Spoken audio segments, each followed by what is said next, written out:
Maayong adlaw kanyang tanan nga nagpaminaw karon ning tulumanon, kini ang akong suliran. Ilabi na kaninyo Dr. Rene Obra o Attorney Elaine Bathan. Ingon man sa mga artista nga maghatag og kinabuhi ning akong suwat suliran. Tawagalan ko ninyo sa pangan nga Jilin. 48 anyos, minyo og may 4 ka anak. Taga Surigao del Norte. Punto behavioral kining akong suliran. Kabahin kini sa kinaiya sa akong bana nga nausab, human nga natipo na og puyo sa amo si mama. Aron niya hisabtan, ingon ini ang mga panghitabo.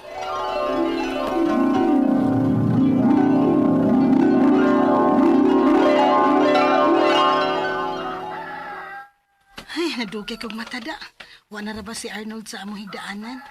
Basig nagmata na to niya mukaon. Aw, wa man hinoon siya trabaho karon. Humot namang sudan sa kusina. Kinsa may nagluto? Hamuta, oy. Oy, Arnold? Uy. Nagmata naman ka, Jill. Dali na. Andam na lang misa. Kasayo gud ni mong nagmata. Sa may nakaon ni mo. Ako na lang nagluto. Kay nahibaw ko nga gikapoy ka. Dugay ka ba nga nauli o nakatog kagabi eh. Kay dito kasi mong mama sa hospital. Ay, bitaw Arnold, oy. Nabala ka ba akong mama nag-uulsad? Sige na. Unya na nato hiskutan. Ay sa gulgul diya. Buntag pagani. Mamahaw sa ta. Yung karoon nga na humanatagaon, istoryahan na to ang bahay ni mama ni mo. Ito na. Maayo ra gid ay nga namahaw tangdaan ganina. Kaya mag-iningon ka man din ni anak. Si mama ba? Matod sa doktor. Kinahanglan gyud ko ng putlan sa iyang usa ka paa. Unsa? Grabe ha gud anak. Nagkagrabe gid ang diabetes ni mama nimo. Mao lagi. Og nag-uol ko para ni mama Arnold. Magunsa naman lang siya nga wa narabas papa. Og ang akong ubang mga igsuon nangaminyo na sad ug tuwa sa layo ang ilang mga swerte. Ako ra bayaan niya din hiduol ni mama. Kining musugot kanod nga kung makagawa si mama sa ospital, din lang siya uban na ato. Ha?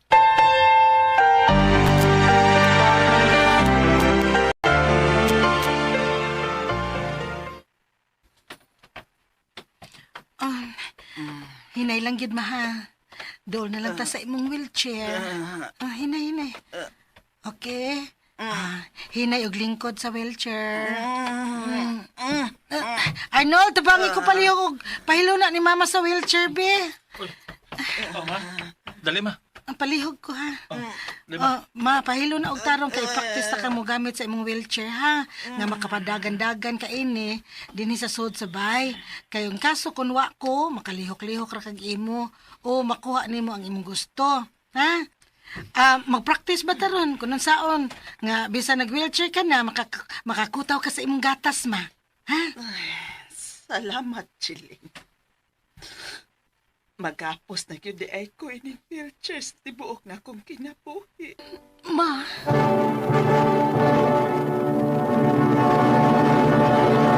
Recorded by X Thunder Gaming.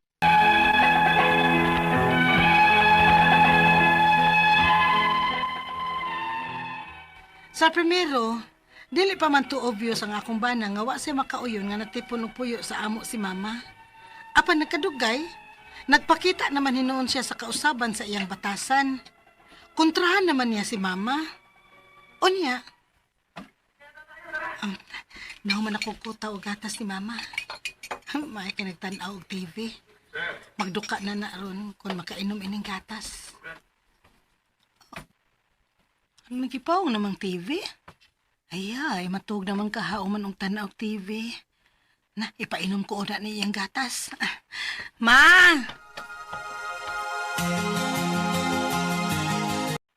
Ha? Dili ikaw ang nagpaong sa TV, ma? Dili, uy. Napaong ra magkalit. Uy, nga naman. Nagsunod na ba ko ato nga teleserye da? Nindot na ang sumpay adto, pero napaong man. Asa mang remote? Wa ko kahibaw. Si Arnold mangguto ang unang nagtanaw og TV ganina. Unya, pagsugod na sa teleserye, nawa na siya. Oh, mao ba? Kadiyot lang sa maha. Busy mama? Di na makaayon niya sige tanog TV, eh. Kas pagis kurente. Arnold, Pirmin na lagi ni mong mama nga. Kuan, kakupitin siya na ako sa TV. Oh. Asula pa din doon tayo laing kauban din sa bayo, eh. unsa? Arnold, unsa may kahasulan nimo anang mama? Ngawa man na maghasol nimo. Ako ra may nagatiman anak niya. Hasol kaayo, eh. Nga di na ako makalihok-lihok normal din sa bahay. Kaya na tayo laing kauban. Arnold!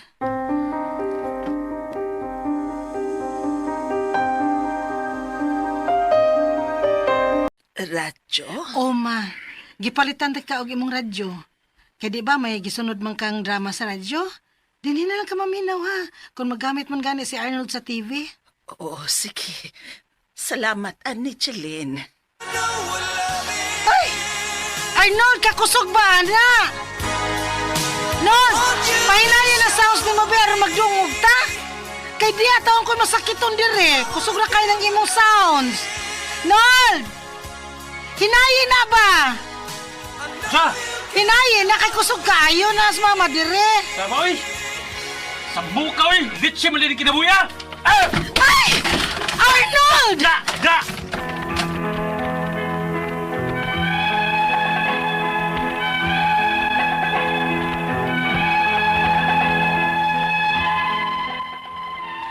Okay raman unta ning akong bana sa primero nga niya uban namo si mama. Apan karon, wa na gid ko makasabot sa iyang batasan. Dali ra gid kay masuko ug mangguba og mga butang. Permi sa niyang pagngan si mama sa TV. Wa na respeto ba? Gusto na ko makigbuwag niya. Ang akong mga pangutana mo kining musunod. Unang pangutana. Dali na masuko ang akong bana, sukad lang nga ni ana uban namo ang akong inahan nga naputlan og tiil tungod sa diabetes. Unsam ni klasiya sa sakit ang naa karon sa akong bana? Ikaduhang pangutana. Wa na may batasan siya. Ang akong mama nga magtanaw og TV, iyan namang pagngan. Ang pagpapuyo ba nako sa akong mama ang nakapausab sa iyang batasan? Ikatulong pangutana. Usahay mahadlok naman ko niya kay usahay manghagis manggod kun maunay masuko. Delikado ba ning batasana nga manapat unya namo? Unsaon nako siya sa pagpasabot ug pagpakalma? Ikaupat og katapusang pangutana. Gusto na lang gyud unta ko nga makigbuwag niya. Maayo ka nga maglain na lang migpuyo sa akong inahan aron sa dili sad masakitan ang akong inahan sa iyang dili maayong batasan. Palihog, tabangi og tambagi ko. Kini ang akong suliran, Jilin.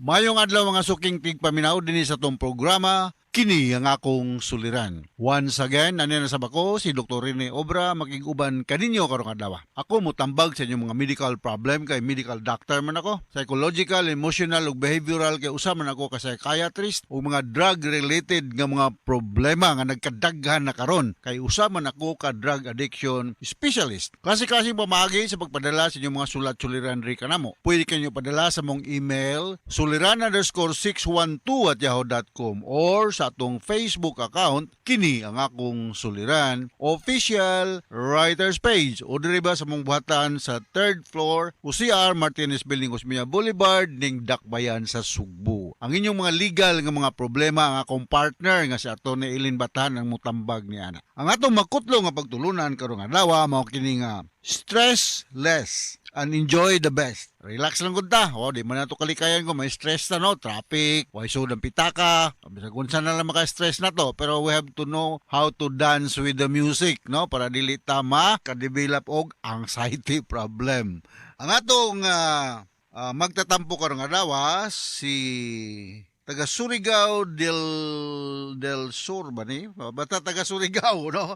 Marajaw Karajaw, amok bang pristong isda diya sa Tianggihan ninyo da sa Surigao, no? Musta naman diya sa Surigao, Northern Mindanao, no? Si Jelaine, 48 years old, minyo ni si Jelaine, may upat ka mga anak. Sumasa na bati na to gina sa drama. So, sa may mga kailan na to Surigao, no? Daghang kayo na si Jublak Lukinti da, no? Musta naman ka parts? Og mga Mundaya family, no? Mayong pagpaminaw. Og happy birthday day sa anak ni James Bilugita. Nilimot ko si mga apelyido James. Diya sa Imol, no? Happy birthday, no? Og ngadto ni Raquel sa patong usa si Mark. Thank you very much sa inyong serbisyo nga gihatag diri sa among grupo, no? Og na ako'y basahon lang mga atong mga gwapo nga mga security officers diya sa Nava Valley Resort diya sa Naga City, no? Si Fidel Suelo, GC Casas, Edward Ricaport, Francis Sibel ug si Saniel Restauro, no? This is true to Ma'am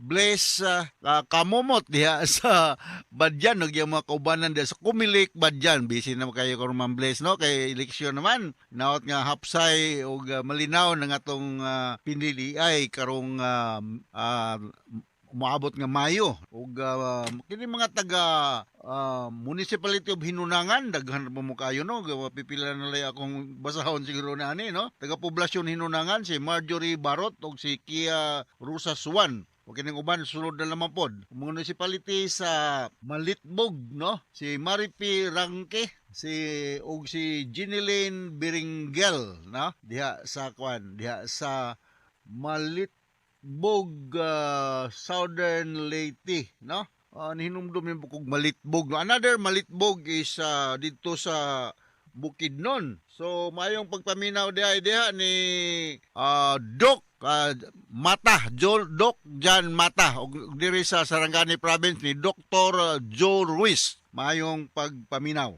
O kining uban sunod na naman po, no, kamahurot ang akong oras. So balik ka to sa atong magtatampo karadawa si Jelen, punto medikal ang problema ni Jelen. So basa na bati na to siya. Ako rin pa rin kamutan Jelen ng matubag dako. No, unang pangutana, dali nang masuko ang akong bana sukad lang nian na uban namo ang akong inahan nga naputlan og tiil tungod sa diabetic. Unsa man ning klase sa sakit ang naa karon sa akong bana? Well, kana siya Jelen, no? Mo lagi nigiingon nako nga mga magkatiguang na ta, magdepende po na upili atong deposito sa bangko. Kay kung daghan tag deposito sa bangko, gilugan ta sa atong mga anak. Pero kung wa ganay gyud kay non ta natigom sa imong pagkatao, hantod ka natigo lang, mawala gyud na mapasa-pasa gyud ka sa imong mga anak. Tinuod na dati sa reality, ha, dili lang ingog teorya na siya. Kay burden manggod ang imong mama sa imong bana, na labi nag short or very tight gyud sa budget sa panginabuhi sa balay, no? So dili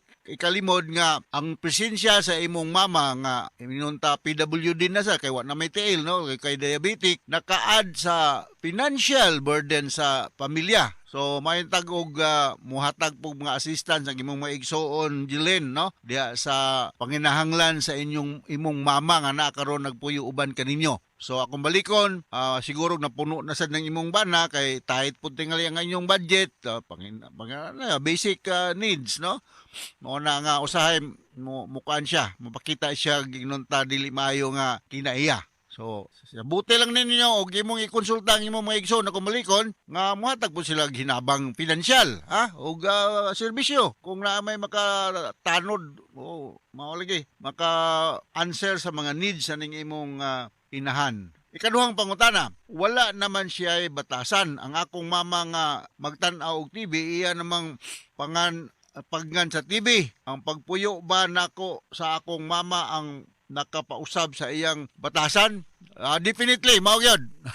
Kung magtuo lang, ha. Kay kung balikon ang pagpuyo sa imong mama diha nga additional mouth to feed. Ako musulti lang ko sa tubing tinuod, ha. Kay dili mo tani angay gyud isulti, pero additional mouth to feed, additional burden na sa pamilya, no? Labi na gyud kung tight ang inyong budget akong balikon. Pero kung medyo hamugaway ang inyong pagkabutang, welcome kayo ang imong mama diha. Kay malipay man kita sa atong in-laws or biological parents nga naa nato. Pero naglisod tagpalit og pagginahanglan lagi sa atong adlaw-adlaw nga pagpadayon pagkinabuhi aning kalibutan ha, mao na nga mo sapot ang imong bana binag napailaing mga problema nga moabot. Okay, ikatulong pangutana, usahay mahadlok naman ko niya kay usahay manghagis naman og masuko, delikado na ba ning batasana nga manapat unya namo unsaon na ko siya sa pagpasabot og pakalma. Istoryahan gini ninyo. Ina nga ingon si Dr. Obra nga mag-istorya kuno tayo, sit down and talk about the presence of your mother diha sa inyong panimalay. Dili lang kay supak sa iyang kabubuton nga na ang imong mama diha sulod sa inyong panimalay, nga balikon ako sa ikatulong higayon nga na additional mouth to feed, additional burden financial. So we have to accept the fact nga ingon ana gyud ang rason og mitingon siguro ninyo uban sa imong mga igsuon. Dili lang kamo ikaw imong bana, dili lang ikaw imong bana kundi apel ang imong mga igsuon kay inyo ba ning mama ang amag ninyo pa nang ipakibaliwala lang nga buhi pa man no, bisag invalido na kay wala ni tiil pero inyo maning mama. So mo na nga kung saan pagpakalma, na may tay daghang mga tablita sa pangpakalma diha sa Surigao, naaman diha na may mga doktor, mga psychiatrist diha kabalo ko na nagi-practice diha sa Surigao, kadaghan ko kana sa inyo. Regarding diha nalimot na ko ni Ma'am Judith Kaminggi diha sa Dapa, no? Ug ni Sir Frank, thank you very much sa pag-invite niyo sa imong birthday day, nalimot ko pag-greet ninyo. So mo na ako ikastorya, no? Mitingan ninyo og naabasay mga hinabang gikan sa imong mga igsuon para nga dili pa bubugatan ikaw ug imong bana sa mga panginahanglan sa imong mama, sa imong bana rather sa panginahanglan sa imong mama. Ikaw upat og katapusan pangutana, gusto na lang unta na kong pakigbuwag niya. Dili sad maayo ka, dili maayo. Maglain na lang migpuyo sa akong inahan aron sab dili sab masakitan ng akong inahan siyang dili maayong batasan. Sa maayo kay mo manang bana, naman kay pamilya, no? Akong isulti kadaghanan ako ingon katungdanan sa ginikanan sa pag-amuma, pag-atiman sa ilang mga anak. Pero dili katungdanan sa mga anak ang pag-atiman ug pag-amuma sa ilang mga ginikanan. Ingon na gabiha pa rin Dr. Obra Manulti oy. Pero tinuod na siya, katungdanan sa ginikanan pagbuhi sa ilang mga anak. Pero ang mga anak voluntaryo ra na, kung volunteer ako'y buhi sa akong mama kay tiguwang na well and good. Pero dili na obligasyon sa anak, Kada mura na case to case basis lang, So sabutan ninyo, mitingan ninyo kanang dili suko ang mong bana. Do not decide anything major decision in your life if you are angry kay devastating ang mahitabo, Bili maayo ang mahitabo. So kanang kalma, sayos buntag, medyo bugnaw pang utok, do pa ingog polluted na sa daghang problema. Inyong sabutan. Unsa man gyud darling, kanang dili bagyo ka uyon nga ani si mama din sa ato. Basig na kay igsuon nga willing pod nga ipasapasa na lang tingali ni inyong mama tag tulo ka buwan ba. Usa po na solusyon. Okay, so hinaot nakasabot ka Jilin dia sa Surigao, no? Maadjong adlaw ninjong tanan dia sa Surigao. So ngari at dangop at bang dia sa Panaon Island, no? Mga San Ricardo, daghanan ra ba tong nag-attend sa mga taga San Ricardo pag lecture nako sa about this anxiety and stress, no? Sige ko ana ninyong lugar sa San Ricardo, Pintuyan, Liluan, wala diha area, no? Silago, no? So once again, ako si Dr. Rene Obra, hinaot nga na kay nakutlong nga pagtulunan karong adlaw Jilin nung ngadto sa libuan, millions nga naminaw sa tong programa kini nga akong suliran. Salamat kayo ngadto sa mga abroad, no? Sunod na lang muna ko i-greet mga abroad, no? Balo ko daghang kayong naminaw nato diha sa Middle East, sa Europe, America, New Zealand ug Australia. Daghang kayong salamat. From all of us sa Radio Mindanao Network Production Center, Radio Mo Nationwide Tatakaraman. Daghang salamat ug maayong adlaw.